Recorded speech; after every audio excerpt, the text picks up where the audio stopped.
Anyone who enjoys walking in the woods knows there are a large variety of trees, but that is as far as their enjoyment goes. A whole new world of appreciating trees was experienced by me when I went to forestry college. We were taught how to identify every native tree in Canada, which amounted to around 110 different species. When we were told what to look for, tree identification became much easier, and now, when I walk through the woods, I don't just see trees anymore. I see maples, oaks, birches, beeches, various nut trees, firs, spruces, pines, hemlocks, cedars, to mention just a few. After graduating from forestry college, I then went on to work 33 years in the forests of Ontario, Quebec, Nova Scotia, and Prince Edward Island. My forestry course also enabled me to identify trees in British Columbia and Alberta, which are different from the ones in eastern Canada. So even when walking in those western provinces' forests, I could easily distinguish the different trees. Walking through the forests with this knowledge has made a huge difference in my enjoyment of forests.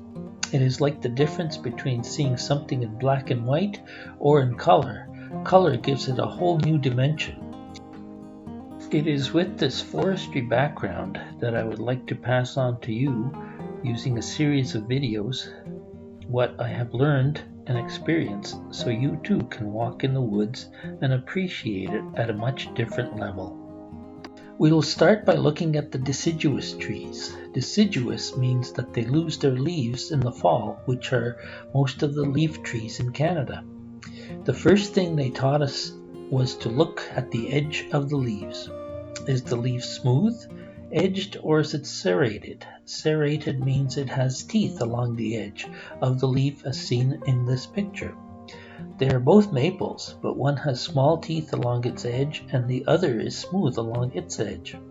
However, there are different levels of serration and size of the teeth. Looking at the next photo, both leaves come from poplar trees, but one has small teeth and the other has large teeth. You may also notice that the teeth on one are more pointed while the others are more rounded. The same can be said about the oaks as seen here.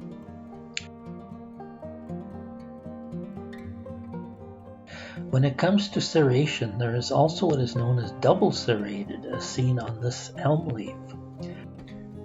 Double serrated meaning that it has two different sizes of teeth. Leaves come in all shapes and sizes, and the shape is important in tree identification. There are round ones like the trembling aspen, narrow ones as pictured here, lobed ones like the maples and the oaks, palmate ones, which means that there are smaller leaflets coming from one stem in the shape of a hand. Simple compound leaves, which have leaflets coming off of one stem, and double compounds, such as this Kentucky coffee tree leaf, where not only do you have leaflets on a single stem, but the stem has multiple stems with leaflets. The final thing one needs to properly identify a tree with is to determine if the branching is opposite or alternate. If it is opposite, there will be branches side by side coming from the main branch, as seen here. If it is alternate, then the branching will alternate with one branch from the main branch and the next one away from the first branch, as seen here. There are only 4 genera of trees that have opposite branches that are easily memorized by the acronym MADE, which stands for maples, ashes, dogwoods, and elderberries. If the branching is not opposite, it can't be maples, ashes, dogwoods, or elders.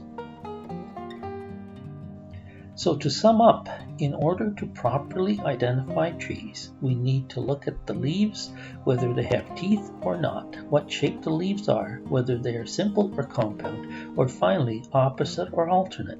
All these are necessary to find the correct species within the genus. The next video will be looking at the ashes. Thanks for watching this one, and see you next time.